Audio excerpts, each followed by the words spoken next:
আসসালামু আলাইকুম রহমতুল্লাহ বরকাত। আজকে আমাদের প্রিয় অ্যাপ্লিকেন্ট সোহেল রানা, বগুড়ার কীর্তি সন্তান। সে জাপানের international job visa engineering category যেটা, সেটার জব ভিসা পেয়েছে।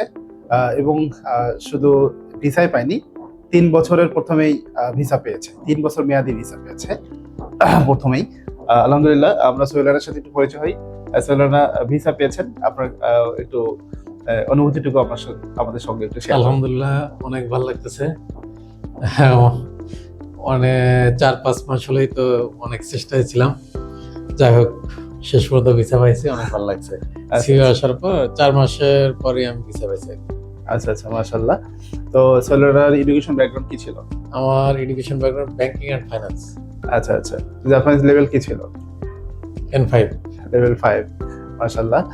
সোহেলেরা এই যে ভিসা পেয়েছেন, হ্যাঁ, এই ভিসার পিছনে আপনার সবচেয়ে প্রতিবন্ধকতাটা কি ছিল?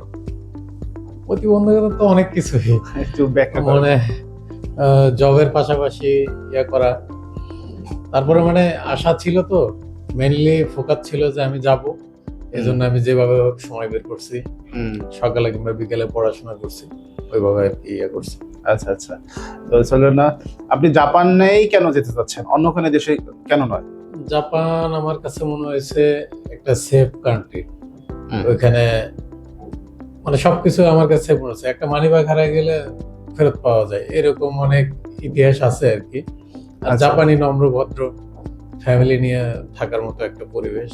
আচ্ছা আচ্ছা আচ্ছা যেহেতু আমি যে বিষয়ে যাচ্ছি, এটা ফ্যামিলিও নিয়ে যাওয়া যাবে। আচ্ছা আচ্ছা, সেই জন্য জাপানটাকে চুজ জি করেছে। জি। বুঝতে পারছি। প্রথম আসলে এই জাপানে যাওয়ার বিষয়টা কিভাবে মাথায় আসলো যে আমি জাপানেই যাব, বা কিভাবে না, আমি এমনি ট্রাই করতেছিলাম, যে এমনি খুঁজতেছিলাম যে হয়তো দেশের বাইরে কোথাও যাব। পরবর্তীতে বিভিন্ন জায়গায় ইয়ে করে দেখলাম যে আমার জন্য জাপান মনে হয় ভালো হবে। বুঝতে পারছি। তো আপনি জাপানের কি ধরনের কোম্পানিতে জাপানে যাচ্ছেন? জাপানে রিপেয়ার কোম্পানি, রিসাইকেলিং, যেটা বুঝতে পারছি। গ্রুপ অফ কোম্পানি, এবং সেই কোম্পানির বিভিন্ন রকম ফাংশনাল আছে এবং সিস্টার কনসার্ন অনেক কোম্পানি রয়েছে। হ্যাঁ, অন্য যোগ্যতা অনুসারে যে ধরনের কাজগুলো পারবেন সেই কাজগুলো তারা আর কি দিবেন। এবং কোম্পানি আবারও তাদের আজকে নতুন করে ভিসা পাওয়ার পরেও কিন্তু ইন্টারভিউ নিয়েছে। আলহামদুলিল্লাহ। এই কোম্পানিতে কতজন যাচ্ছেন? আমরা এখান থেকে 2 জন যাচ্ছি, আমার সাথে আরেকজন। মাশাআল্লাহ। তো ওভারঅল আমাদের রেও আইটেল কনসালটেন্সি সাপোর্ট কেমন ছিল? আলহামদুলিল্লাহ, আলহামদুলিল্লাহ ভালো। আচ্ছা আচ্ছা। তো অনেকেই প্রসেসিং করতে গিয়ে বিশেষ করে ফিনান্সিয়াল বিষয়গুলো, জি জি, যে যেহেতু একটু বিদেশে যাচ্ছে বা একটা জি। ফিনান্সিয়াল লেনদেন হয়, জি। এই বিষয়টাতে আসলে আপনি কতটা আচমকায় ছিলেন একটু যদি share করতেন। এইটা তো এক একজনের এক এক রকম ইয়া থাকে। জি, ট্রাস্ট ইস্যু থাকে আর কি। হ্যাঁ, তো আসলে ট্রাস্ট ইস্যুটা যখন ট্রাস্ট করা যায় কিনা। নেগেটিভটা যখন পজিটিভ হয়ে যায়, তখন তো আর ইয়া থাকে না। জি, নিজের ভিতরে যদি ইয়া থাকে। যারা বাংলাদেশ থেকে আমাদের মাধ্যমে প্রসেস করতে চায় বা একটা সুন্দর জি। কোম্পানিতে যেতে চায়, জেনে জাপানিজ কোম্পানিতে, তো সেই কোম্পানিতে যাওয়ার জন্য যে অবশ্যই একটা আপনার ফিনান্সিয়াল একটা চার্জ লাগতেছে। জি জি। ট্রাস্টের লেভেল থেকে আর কি আমাদের উপরে কতটুকু ট্রাস্ট করা না, যায়? আলহামদুলিল্লাহ ট্রাস্ট করা যায়। আচ্ছা আচ্ছা। তো কোন সিটিতে আপনার যাওয়ার intention? Nanao city, Nanao city, Ishikawa prefecture. ইচিগা প্রিফেকচারে, মাশাআল্লাহ। নাগোয়া। নাগোয়া, হ্যাঁ। যাই হোক, আপনার এখানে কিরকম বেসিক স্যালারি ডিমান্ড লেটারে উল্লেখ ছিল? বেসিক স্যালারি ছিল 2,10,000 ইয়েন। ইয়েন আর কি, মাশাআল্লাহ। তো এই কোম্পানিগুলোতে ওভারটাইম সুবিধা পাওয়া যায় কিনা? ওভার টাইম তো বলছে যে যদি ইয়া থাকে, কাজের উপর ডিপেন্ড করে, কাজের বা উপর অভিজ্ঞতার উপর ডিপেন্ড করে। মাশাআল্লাহ। তারপরে অ্যাপ্রক্সিমেটলি বাংলাদেশি টাকায় প্রাথমিক অবস্থায় ওভারটাইম ছাড়া আর কি কিরকম আসতে পারে বলে মনে হচ্ছে? এটা এখন ইয়েন কত, 80 পয়সা নয় কত?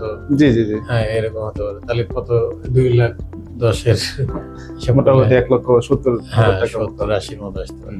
মাশাআল্লাহ।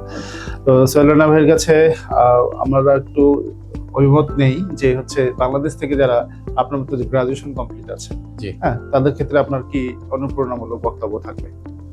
যদি দেশের বাইরে যেতে চায় কেউ, তাহলে জাপানকে আমার মনে হয় বেছে নেওয়া ভালো আছে। কারণ সেফ কান্ট্রি, সব দিক দিয়েই মোটামুটি আছে। আবার ইউরোপ তো আবার অন্যরকম একটা আছে, একটা ঝামেলা আছে। আপনি অন্য কোনো দেশে কি অ্যাপ্লাই করেছিলেন বা না না না, অন্য দেশে আমি অ্যাপ্লাই করিনি। আমি যাচাই বাছাই করে আমার কাছে মনে হচ্ছে জাপান আচ্ছা। সুইটেবল মনে হচ্ছে। বুঝতে পারছি। তো থ্যাংক ইউ সো মাচ আমাদের এই সংক্ষিপ্ত শর্ট ক্লিপে আসার জন্য। আমরা সোহেল রানা কবে নাগাদ আপনি ফ্লাইট করতে চাচ্ছেন? যাচ্ছে দেখি ঈদের পরে পরে। যদি কোম্পানি বলে যে আগে দিতে হবে। এখন কি করা যাবে? ভাষার এখানে গুরুত্বটা কিরকম হিসাবে দেখছে কোম্পানি? ভাষার তো গুরুত্ব তো সবসময়, এটা তো যে এখানে আসবে সে বুঝতে পারবে যে ভাষা লাগবেই। আর সবাই জানে যে জাপানে গেলে ভাষা লাগবে, যে কোনো কান্ট্রিতেই আপনি যে কান্ট্রিতে যান ভাষা তো লাগবেই। সেটা যে দেশই হোক, অস্ট্রেলিয়া বলেন, কানাডা বলেন, ওই কোরিয়া বলেন, জাপান বলেন, যেখানে যান সে দেশের ভাষা লাগবে। বুঝতে পারছি। ওভারঅল আমরাও দোয়া করি আপনার জন্য, জাপানে যান ভালোভাবে। হ্যাঁ, আপনার ছেলে মেয়ে কতজন? ছেলে মেয়ে দুইজন, দুইটাই ছেলে। দুইটা ছেলে। হ্যাঁ, আসলে তাদের ভবিষ্যৎ চিন্তা করে কি জাপানে যাচ্ছেন কিনা? হ্যাঁ, এটাই ইনশাল্লাহ। আচ্ছা আচ্ছা, কতদিন পর ফ্যামিলি নিয়ে যাওয়ার ইন্টেনশন? যাই, তারপরে নিজে আগে সেটেল হই, তারপরে আচ্ছা, ইয়ে করবো আর কি। মাশাআল্লাহ। তো thank you so much Sohel ভাই আজকে আমাদের ছোট ইন্টারভিউ করে আসার জন্য।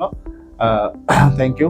আমরাও দোয়া করি খুব তাড়াতাড়ি জাপানে যান এবং সুন্দরভাবে জাপানে গিয়ে রেমিটেন্স আমাদের দেশে যোদ্ধা। পাঠান। হ্যাঁ, যোদ্ধা হিসাবে নামটা আখ্যায়িত হোক। ঠিক আছে, থ্যাংক ইউ সো মাচ।